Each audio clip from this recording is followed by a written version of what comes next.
Mi nombre es Caroline Bacon. Tenía 35 años cuando me di cuenta de que mis padres nunca me habían visto como familia, sino solo como un recurso al que podían recurrir siempre que les convenía. Durante 3 años seguidos, les envié a mis padres $2,200 cada mes. Sin falta, sin excusas.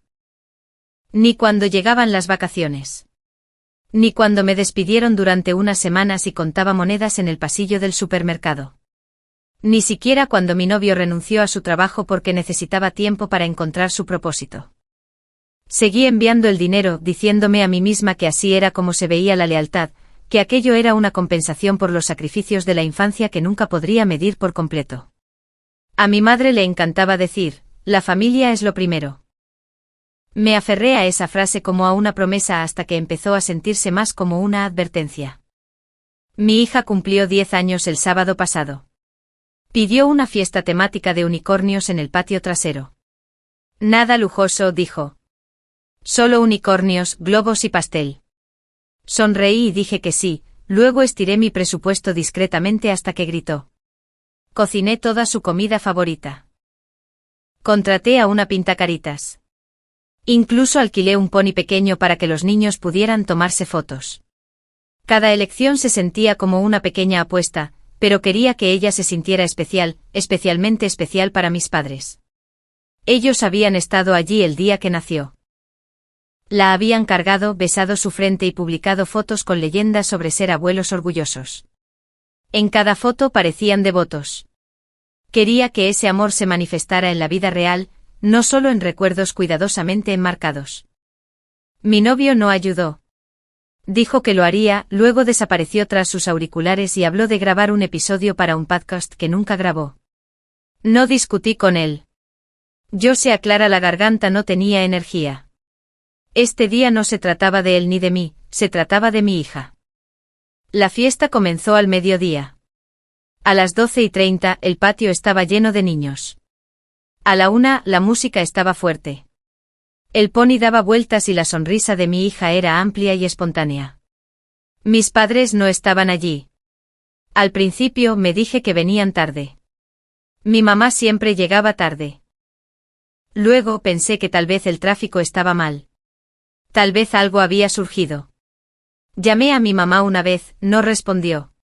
Llamé a mi papá, directo al buzón de voz. Seguí revisando mi teléfono mientras fingía que no lo hacía. 1 hora después de empezar la fiesta, mientras los niños pasaban corriendo a mi lado riendo, entré a la casa y lo intenté de nuevo. Esta vez mi mamá contestó. Ni siquiera pregunté dónde estaban. Solo dije, estamos esperando. Ella se rió, no de forma nerviosa ni arrepentida. Se rió como si yo hubiera dicho algo gracioso. Luego dijo, no pensamos que fuera tan importante. Ella no es realmente familia para nosotros. Ya lo sabes. Me quedé mirando la pared. Las palabras no cayeron como un insulto, cayeron como un hecho que ella finalmente había dejado de ocultar. No había ira en su voz ni vacilación, solo la verdad entregada con naturalidad, como si me estuviera recordando algo que yo ya debería haber entendido. No discutí. No lloré. Colgué. Salí de nuevo, aplaudí al ritmo de la canción de cumpleaños y sonreí para las fotos. Repartí pastel. Me arrodillé junto a mi hija y le dije lo orgullosa que estaba. Ella nunca vio que me temblaban las manos. Pero dentro de mí algo cambió permanentemente. Había pasado toda mi vida intentando ser un puente entre mis padres y la vida que yo estaba construyendo. Me doblé, me reforcé y me reparé cada vez que ellos se apoyaban con demasiada fuerza. Pero los puentes también se queman. Y una vez que se han ido, no hay forma de volver a cruzar.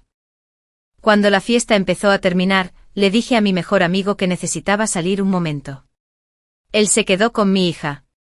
Tomé mis llaves y conduje directo a la casa de mis padres, la casa que yo pagaba. En la entrada estaba la SUV nueva que les compré a crédito. Mi mamá decía que le dolía la espalda en su auto viejo. Mi papá decía que sus rodillas ya no aguantaban estar en un asiento bajo. Les creí. Siempre se aclara la garganta, lo hacía. No llamé a la puerta. Usé la llave de repuesto y entré.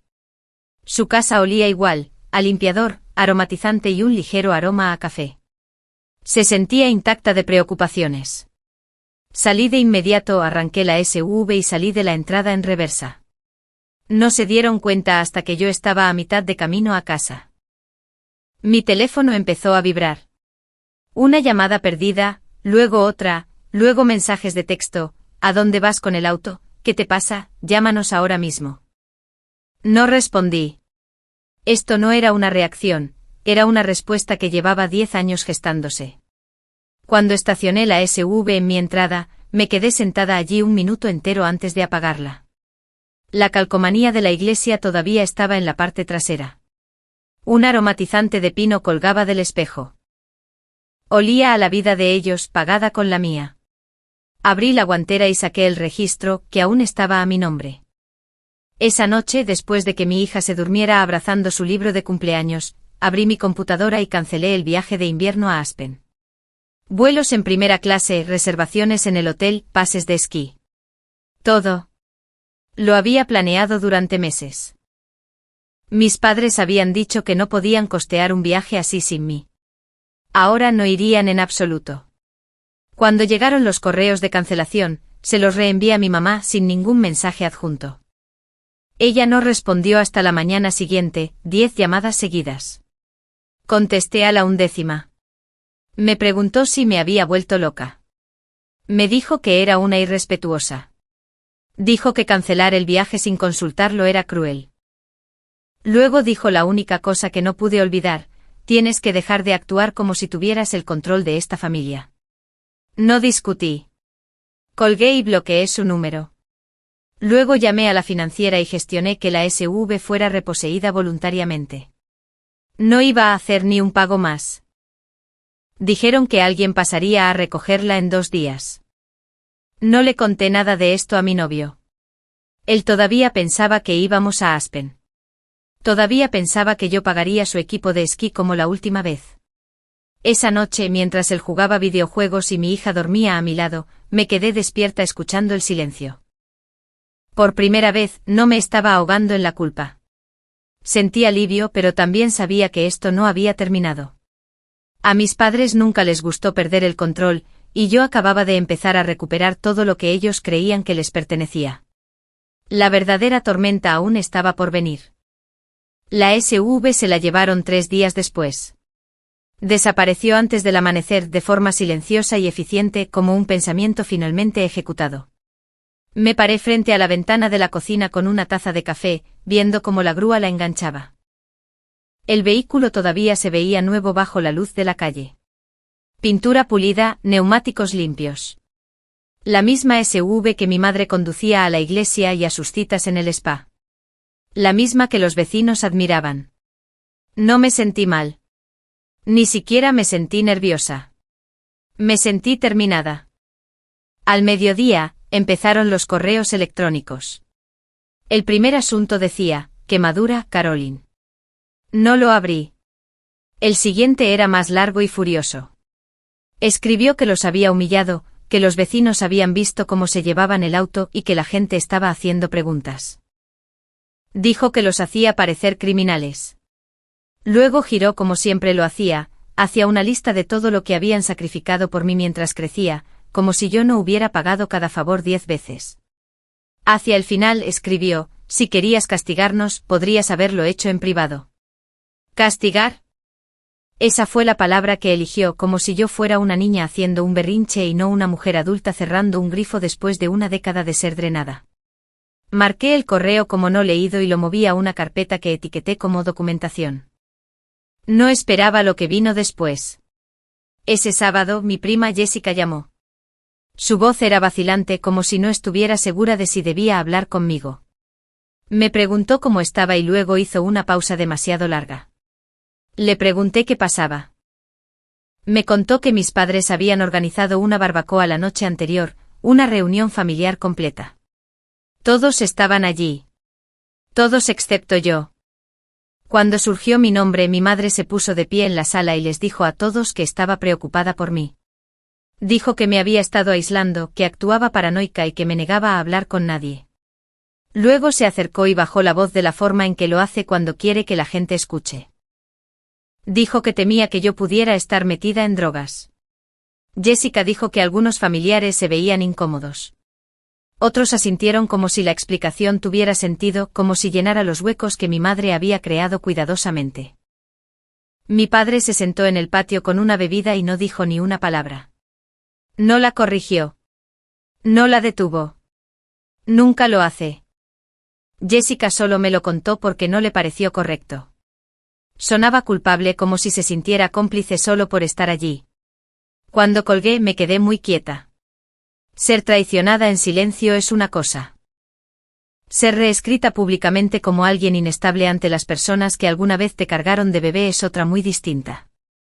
Esa noche empezaron a llegar los mensajes de texto. Tías, tíos, primos segundos con los que no había hablado en años. De repente todos estaban preocupados, preguntando si estaba bien, si necesitaba ayuda, si quería hablar. Una dijo que me escribía con amor. Reconocí el patrón. Mi madre envenenó el pozo, ahora estaba observando quién bebía de él. No respondí a un solo mensaje. En su lugar, publiqué una foto en Facebook. Era la SUV estacionada perfectamente en mi entrada 2 días antes de la reposesión. La leyenda era simple, solo un recordatorio: yo compré esto. Yo puedo quitarlo. Sin nombres, sin explicaciones, sin discusiones. En cuestión de minutos vi quienes me dejaron de seguir. 3 parientes. Luego 2 más. 1 hora después, llegó un mensaje de un perfil nuevo. Sin fotos, sin amigos. No sabes lo que has empezado. Era ella. No necesitaba pruebas.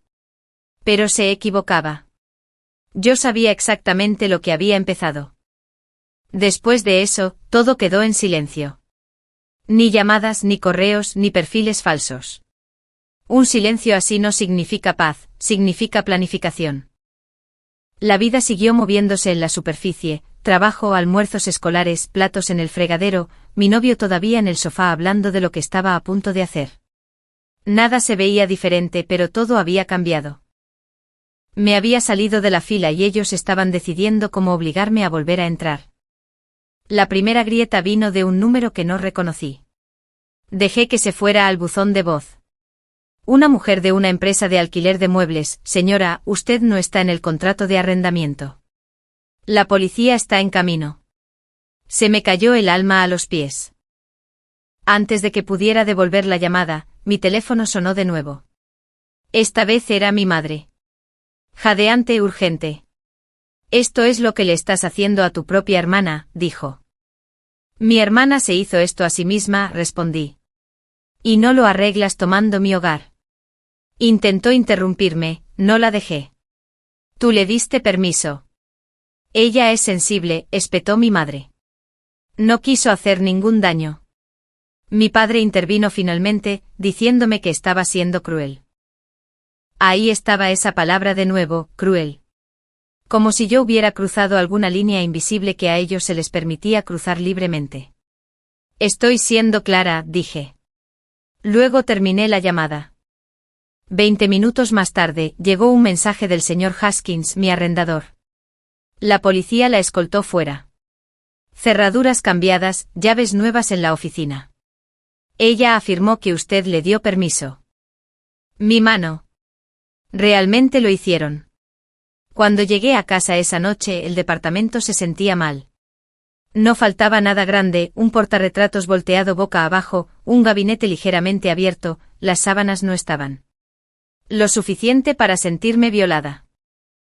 Mi hija dijo suavemente: esto se siente diferente. Me arrodillé frente a ella y le dije la verdad de la manera más sencilla. Algunos adultos no siguen las reglas de la casa, dije. Ella asintió como si eso fuera todo lo que necesitaba. Más tarde esa noche mi madre se presentó en mi puerta. Sin llamada, sin mensaje, solo llamando como si fuera la dueña del pasillo. No abrí. Caroline, llamó, dulce como la miel. Necesitamos hablar. Envía un mensaje, dije a través de la puerta.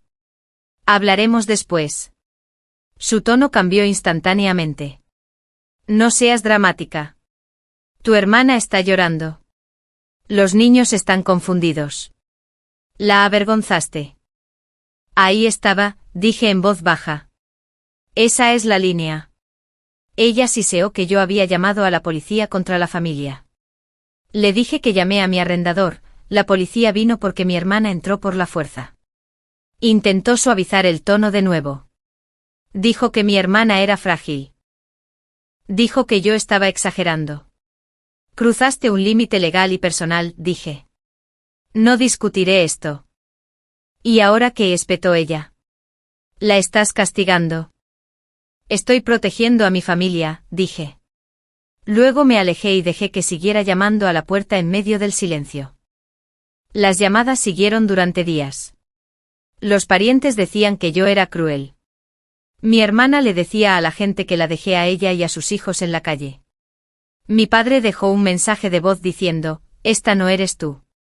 Pero finalmente lo era. Los bloqueé a todos. Sin anuncios, sin discursos. Simplemente dejé de responder. Luego llamé a mi arrendador y pedí terminar mi contrato antes de tiempo. En cuestión de días hice un plan. Protegí mis finanzas. Hablé con un abogado. Encontré una casa adosada modesta en una zona tranquila. Usé dinero que la familia no sabía que existía porque sabía que lo tratarían como un buffet. Cuando el silencio no funcionó, escalaron, se presentaron en mi trabajo, enviaron mensajes a mis compañeros, enviaron una carta dramática sobre cómo había roto el corazón de la familia. Envié un último correo electrónico, no di permiso a nadie para entrar en mi casa. Cruzaron un límite legal y personal. No discutiré esto más. No me contacten. No se presenten sin avisar. Si hay una relación en el futuro, se basará en el respeto y el consentimiento. La familia no es un pase libre. Le di a enviar y silencié el hilo de correos. Los meses siguientes fueron tranquilos no porque ellos cambiaran, sino porque perdieron el acceso. Y fue entonces cuando la gente empezó a notar el patrón. La verdadera pregunta era, ¿quién sería el próximo en admitirlo? El silencio que siguió no era pacífico, era controlado. No hubo más llamadas porque no había acceso, ni puertas abiertas ni palancas emocionales que pudieran mover sin mi participación. El silencio no fue su elección, fue el resultado de haber perdido su alcance. Pocas semanas después de enviar el correo, mi primo Trevor me envió un mensaje tarde una noche. No sabía que te habían hecho eso. Está muy mal. Estoy orgulloso de ti. Fue la primera vez que alguien de mi familia reconoció la realidad sin suavizarla, sin traducirla en preocupación o culpa. Me quedé mirando el mensaje más tiempo del que esperaba. No respondí de inmediato, simplemente dejé que existiera. La vida siguió adelante tranquilamente después de eso. Preparé almuerzos. Trabajé. Aprendí las nuevas rutas alrededor de nuestra casa. Mi novio se quejó de la mudanza al principio, dijo que se sentía más pequeña, más silenciosa, menos emocionante. No discutí. Dejé de dar explicaciones a personas que se beneficiaban de mi agotamiento. Con el tiempo dejó de hablar de Aspen. Dejó de hacer preguntas que yo ya no respondía. Pasaron los meses. Luego una tarde apareció un número desconocido en mi teléfono. Casi no contesto, pero algo me dijo que lo hiciera. Era mi padre.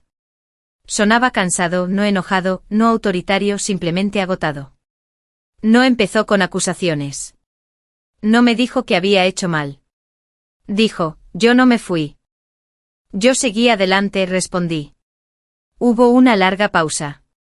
Me dijo que mi mamá decía que yo había cambiado. Eso espero, dije. Admitió que no fue algo dramático, no fue perfecto, pero hubo rendición de cuentas. Le dije que podíamos vernos bajo mis propios términos. Sin sorpresas, sin presiones. Aceptó y se presentó. Ha pasado un tiempo ya. Mi hermana todavía le dice a la gente que la abandoné. Mi madre todavía pone a prueba los límites a través de otros parientes, a través de mensajes vagos y culpa de segunda mano, pero yo no participo. Mi teléfono ya no hace que se me oprima el pecho. Mi padre viene de vez en cuando. Juega con mi hija. No reescribe el pasado. No me pide que olvide. Y por eso dormimos mejor. Ya no me siento culpable porque finalmente entendí algo que me tomó décadas aprender.